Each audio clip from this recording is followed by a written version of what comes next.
اب جو حضرت عزیر علیہ السلام ایک جلیل القدر پیغمبر تھے، ان کو بائبل میں عزرا کے نام سے یاد کیا گیا ہے اور ایک پوری کتاب ان کے نام سے منسوب ہے۔ اور جب بخت ناصر کے حملے میں تورات کے نسخے ختم ہو گئے تھے تو انہوں نے اپنی یادداشت سے دوبارہ لکھوایا۔ شاید اس وجہ سے بعض یہودی انہیں اللہ تعالیٰ کا بیٹا ماننے لگے تھے۔ اب جیسے عیسیٰ علیہ السلام کو اللہ کا بیٹا مانتے تھے، ویسے ہی یہ یہودی جو ہیں حضرت عزیر علیہ السلام کو اللہ تعالیٰ کا بیٹا مانتے ہیں، نعوذ باللہ۔ یہاں یہ واضح رہے کہ ان کو بیٹا ماننے کا عقائد سب یہودیوں کا نہیں ہے، بلکہ بعض یہودی کا ہے جو عرب میں بھی آباد تھے۔ مطلب obviously سب یہودی یہ چیز نہیں مانتے، بٹ کچھ چند یہودی اور نصرانی یہ کہتے ہیں کہ مسیح اللہ کے بیٹے ہیں۔ یہ بات ان کی منہ کی بنائی ہوئی ہے۔ یہ ان لوگوں کی سی باتیں کر رہے ہیں جو ان سے پہلے کافر ہو چکے ہیں۔ اللہ کی مار ہو ان پر، یہ کہاں اوندھے بہکے جا رہے ہیں۔ انہوں نے اللہ کے بجائے اپنے انبار یعنی یہودی علماء اور رہبروں اور راہبوں یعنی عیسائی درویشوں کو خدا بنا لیا ہے۔ اللہ اکبر۔ آپ آج بھی تو یہ چیز دیکھتے ہو نا، ہمارے مسلمان کہاں کم ہیں اس چیز میں۔ ان کو خدا بنانے کا جو مطلب حضور پاک صلی اللہ علیہ وسلم نے بیان فرمایا ہے، اس کا خلاصہ یہ ہے کہ ان لوگوں نے اپنے علماء کو یہ اختیارات دے رکھے ہیں کہ وہ جس کو چاہیں حلال اور جس چیز کو چاہیں حرام قرار دے دیں۔ اب ہم نے سورہ انعام میں اس چیز کے بارے میں پڑھا تھا، سورہ 8 میں، اور ہم نے دیکھا تھا سورہ انعام میں بھی، اور اس سے پہلے جو سورہ تھا سورہ 7، اس میں بھی ہم نے یہ چیز نوٹس کی تھی کہ یہودی علماء اپنے مطابق جو امیر ہوتے تھے ان کو اپنے حساب سے ان کے لیے رولز چینج کیا کرتے تھے۔ اور مسیح ابن مریم کو بھی، حالانکہ ان کو ایک خدا کے سوا کسی اور کی عبادت کرنے کا حکم نہیں دیا گیا تھا، اس کے سوا کوئی خدا نہیں، وہ ان کی مشرکانہ باتوں سے بالکل پاک ہیں۔ یہ لوگ چاہتے ہیں کہ اللہ کے نور کو اپنے منہ کی پھونکوں سے بجھا دیں، حالانکہ اللہ کو اپنے نور کی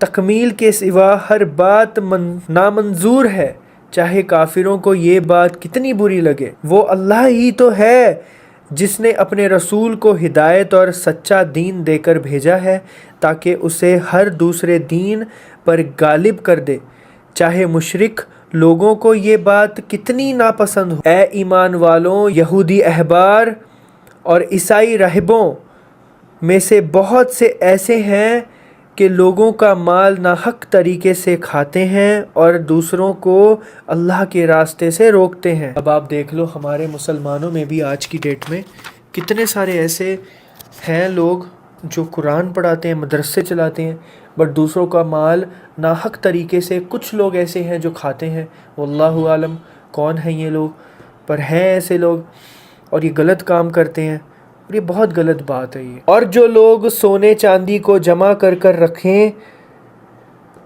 اور اس کو اللہ کے راستے میں خرچ نہیں کرتے، ان کو ایک دردناک عذاب کی خوشخبری سنا دو۔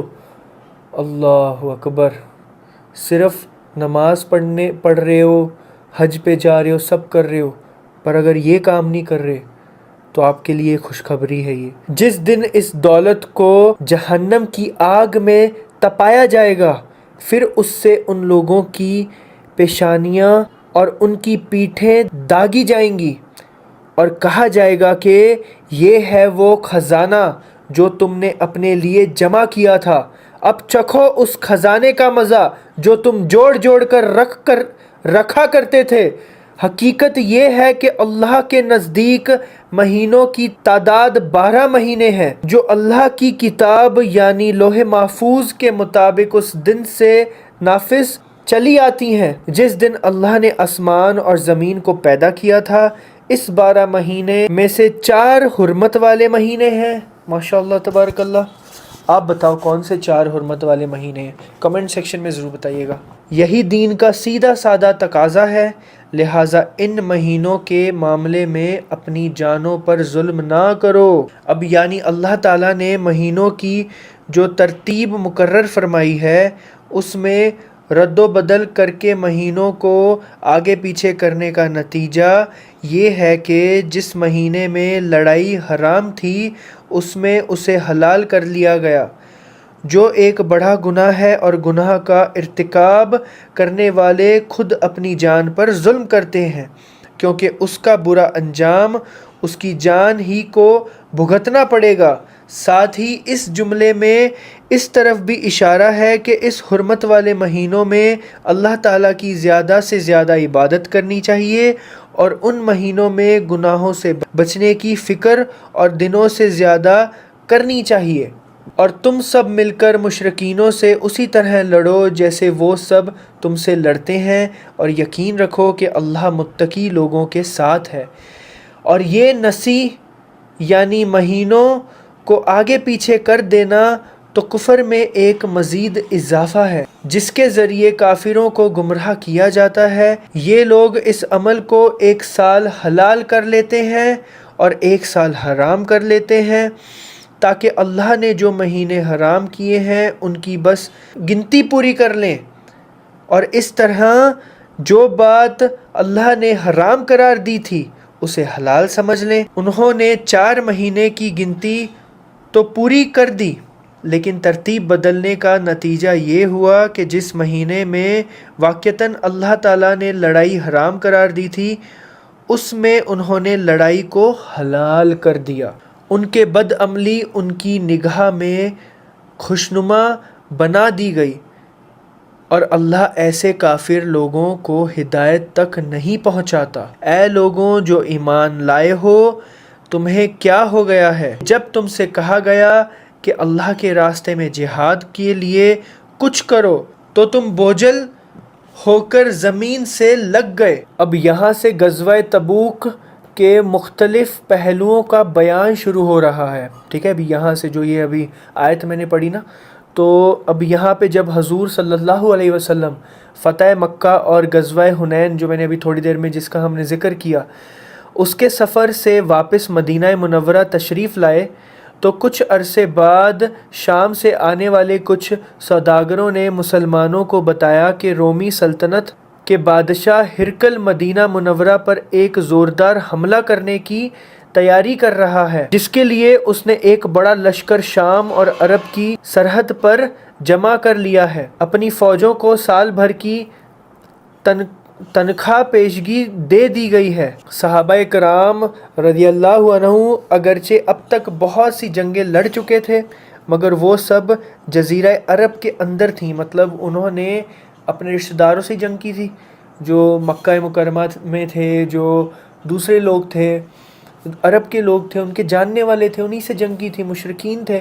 اب یہ جو جنگ تھی یہ باہر کی جنگ تھی۔ یہ پہلا موقع تھا کہ دنیا کی مانی ہوئی ایک بڑی طاقت سے مقابلہ پیش آ رہا تھا، لیکن حضور پاک صلی اللہ علیہ وسلم نے فیصلہ فرمایا کہ ہرقل کے حملے کا انتظار کیے بغیر خود پیش قدمی کی جائے اور خود وہاں پہنچ کر مقابلہ کیا جائے۔ چنانچہ آپ صلی اللہ علیہ وسلم نے مدینہ منورہ کے تمام مسلمانوں کو اس جنگ میں شریک ہونے کے لیے تیار کا حکم دیا۔ مسلمانوں کے لیے یہ بہت بڑی آزمائش تھی۔ اول تو 10 سال کی متواتر جنگوں کے بعد یہ پہلا موقع تھا کہ فتح مکہ کے بعد سکون کے کچھ لمحات میسر آئے تھے۔ دوسرا، جس وقت اس جنگ کے لیے روانہ ہونا تھا وہ ایسا وقت تھا کہ مدینہ منورہ کا ناخالستانوں میں کھجوریں پک رہی تھیں۔ انہیں کھجوروں پر اہل مدینہ کی سال بھر کی معیشت کا دارومدار تھا۔ ایسی حالت میں باغات کو چھوڑ کر جانا نہایت مشکل تھا ان کے لیے۔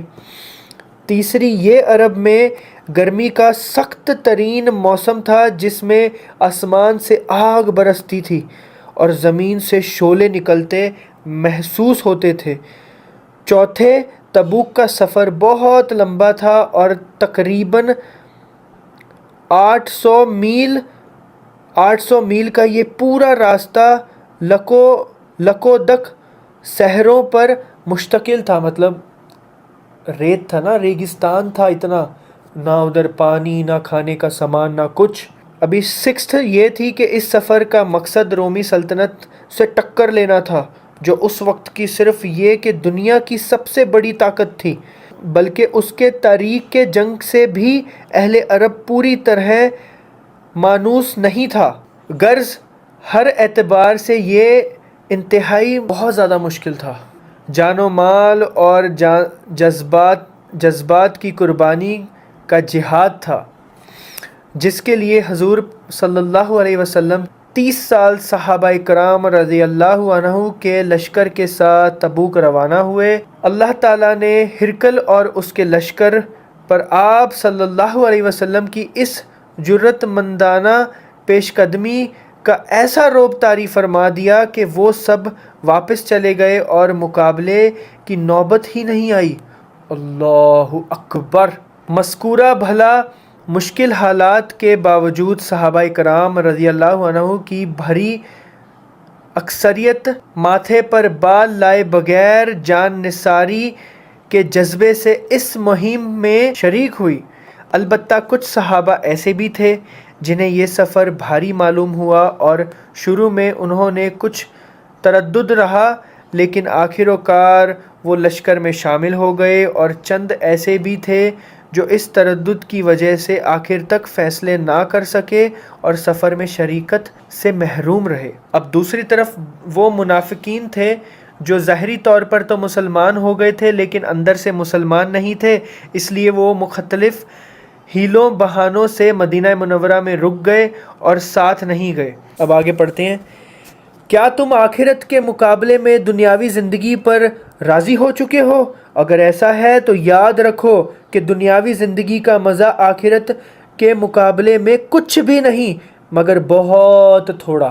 اللہ اکبر! اگر تم کچھ نہیں کرو گے تو اللہ تمہیں دردناک سزا دے گا اور تمہاری جگہ کوئی اور قوم لے آئے گا اور تم اسے کچھ بھی نقصان نہیں پہنچا سکو گے، اور اللہ ہر چیز پر پوری قدرت رکھتا ہے۔ اگر تم نے ان کی یعنی نبی کریم صلی اللہ علیہ وسلم کی مدد نہیں کرو گے تو ان کا کچھ نقصان نہیں، کیونکہ اللہ ان کی مدد اس وقت کر چکا ہے جب ان کو کافر لوگوں نے ایسے وقت مکہ سے نکالا تھا جب وہ 2 آدمیوں میں دوسرے تھے۔